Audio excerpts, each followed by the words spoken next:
Good morning class 10th, how are you. आपको बहुत अच्छे तरीके से याद होगा कि हम अपना चैप्टर नंबर 4 कर रहे हैं from economics. The name of the chapter is globalization. अभी तक हमने ग्लोबलाइजेशन को 2 पार्ट्स में बांटा था। पार्ट वन वॉज एमएनसी, जो हमने थॉरली कर लिया। In the recent days we have started part b, that is globalization. Last classes में हमने मीनिंग ऑफ ग्लोबलाइजेशन किया है और साथ साथ फैक्टर्स ऑफ ग्लोबलाइजेशन किया है। हमने ग्लोबलाइजेशन के 5 फैक्टर्स पढ़े हैं। पहला फैक्टर आता है हमारे लिए टेक्नोलॉजी, और इसके अंदर 2 पार्ट्स इंक्लूड होते हैं, rapid improvement in transportation, and second factor is rapid improvement in communication. हमारा थर्ड फैक्टर होता है एमएनसीज, जिसके कारण से प्रोसेस ऑफ ग्लोबलाइजेशन वर्कआउट करता है। फोर्थ फैक्टर होता है हमारा लिबरलाइजेशन, और फिफ्थ फैक्टर है हमारा वर्ल्ड ट्रेड ऑर्गेनाइजेशन। बेटा आज मैं टोटली अलग टॉपिक के ऊपर आ रही हूँ और मेरे लिए बहुत ज्यादा जरूरी है कि आप ये ध्यान करें। इसके क्वेश्चंस जो हैं वो स्टेटमेंट बेस्ड भी आते हैं और अलग अलग भी आते हैं। As you can see it has been written, the topic is बच्चे impact of globalization. When we talk about globalization, always remember globalization 1990 के बाद आया है।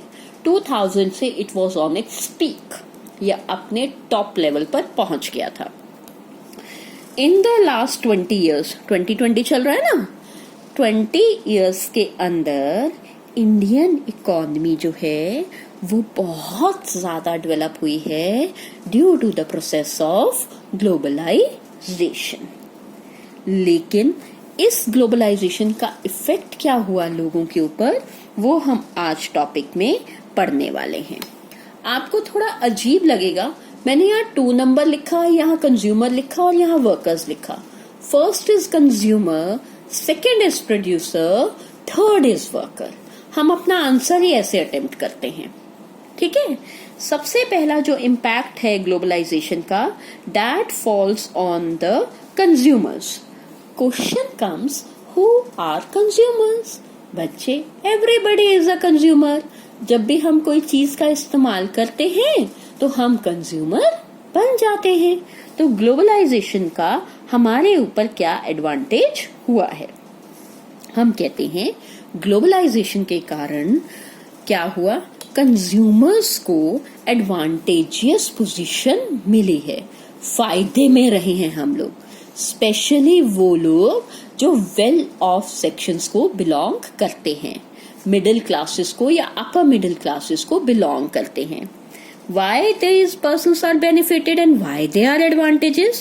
Because globalization आने के कारण से there was very much or great competition or strong competition among different producers. हर एक को अपना सामान बेचना है, लोकल प्रोड्यूसर को भी, फॉरेन प्रोड्यूसर को भी। ऐसे में अर्बन लोगों को क्या बेनिफिट होता है? Urban people can get greater choices. भाई हमें लोकल का सामान लेना है वो भी हो जाता है, या हमें फॉरेन गुड्स का इस्तेमाल करना है वो भी हो जाता है। Number 2, they can get products for improved quality. Varied quality के प्रोडक्ट्स होते हैं, कई बार अच्छी चीजों के मटेरियल के बने हुए होते हैं, and now that improved quality is also available in lower prices. कम दामों पर भी ये चीजें मिलती हैं। हमने चाइनीज टॉयज का एग्जाम्पल किया था। चाइनीज टॉयज आने से क्या हुआ था? चॉइसेस बढ़ गई थी, क्वालिटी अच्छी हो गई थी, प्राइसेस अफोर्डेबल हो गए थे। रिजल्ट, वो लोग जो अर्बन एरियाज में रहते हैं, कंज्यूमर का सबसे ज्यादा फायदा जो है वो अर्बन एरियाज में हुआ है। वो लोग जो अर्बन एरियाज में रहते हैं, they enjoy higher standards of living than it was possible earlier. तो कंज्यूमर्स के ऊपर जो ग्लोबलाइजेशन का इम्पैक्ट है बच्चा, वो हमेशा पॉजिटिव कहलाया जाता है, ठीक है। हमारा जो दूसरा इम्पैक्ट आता है बेटा, वो अब हमारी बुक में लाइन आती है, what is the impact of globalization on producers. इससे पहले आपकी बुक में एक लाइन दी हुई है जो इस तरीके की है कि अमंग प्रोड्यूसर्स एंड वर्कर्स जो चीजें बनाते हैं और जो इन चीजों को बनाने की मदद करते हैं, द इम्पैक्ट ऑफ ग्लोबलाइजेशन उनके ऊपर यूनिफॉर्म नहीं है। यूनिफॉर्म का मतलब होता है पॉजिटिव इम्पैक्ट भी है और नेगेटिव इम्पैक्ट भी है। सबसे पहले अब जो हम टॉपिक लेंगे वो हम लेंगे आज प्रोड्यूसर्स का। अलग अलग तरीके के प्रोड्यूसर्स होते हैं और अलग अलग तरीके से वो अपना रोल प्ले करते हैं। ठीक है, सबसे पहले प्रोड्यूसर्स की कैटेगरी में जो आते हैं वो हमारी आती हैं मल्टी नेशनल कंपनीज, MNCs। जब हम MNCs की बात करते हैं तो हमारे पास ये डाटा अवेलेबल है कि जब से ग्लोबलाइजेशन हुआ है, their MNCs have increased their investments in the past 20 years। इन्होंने अपनी इन्वेस्टमेंट बढ़ाई है। स्पेसिफिकली वो मल्टीनेशनल कंपनीज जो कि सेल फोन बनाती हैं, जो कि ऑटोमोबाइल बनाती हैं, जो इलेक्ट्रॉनिक्स का सामान बनाती हैं, मिक्सी है, टोस्टर है, फ्रिज है, एसी है एंड मैनी अदर्स है, कोल्ड ड्रिंक्स वगैरह बनाती हैं, फास्ट फूड या सर्विसेज को प्रोवाइड करती हैं, या बैंकिंग सेक्टर है जो स्पेसिफिकली ये सारी चीजें अर्बन एरियाज में अवेलेबल हैं। वहां पर ये सारे प्रोडक्ट्स की जो डिमांड है वो लगातार बढ़ती जा रही है और MNCs इन कंपनीज में इन्वेस्ट करती जा रही हैं।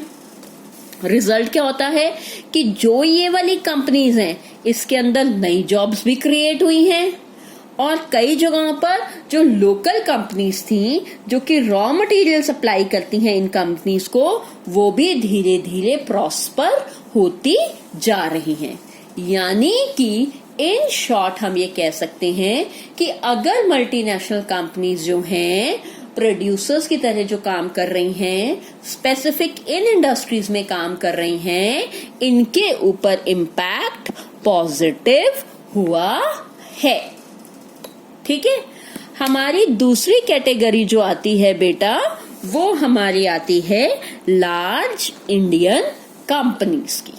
जब हम लार्ज इंडियन कंपनीज की बात करते हैं तो हम ये कहते हैं बहुत सारी इंडियन कंपनीज जो हैं या टॉप इंडियन कंपनीज जो हैं, they are benefited from competition. वो अपने अंदर बहुत ज्यादा पैसा लगवा सकती हैं, ज्यादा से ज्यादा टेक्नोलॉजी खरीद के अपनी प्रोडक्शन को रेज कर सकती हैं। रिजल्ट क्या होगा इसका? अगर वो प्रोडक्शन स्टैंडर्ड्स को बढ़ाएंगी तो उनके भी उतने क्वालिटी प्रोडक्ट्स जो हैं वो वर्ल्ड मार्केट में बेचे जाएंगे। एंड रिजल्ट इज दिस कि बहुत सारी ऐसी भी इंडियन कंपनीज हैं जिन्होंने कैलिब्रेट किया फॉरेन कंपनीज के साथ और बहुत ज्यादा प्रॉफिट भी कमाया। एग्जाम्पल के लिए हमारे पास आता है, यहाँ पर आपकी कुछ टॉप इंडियन कंपनीज के नाम दिए हुए हैं।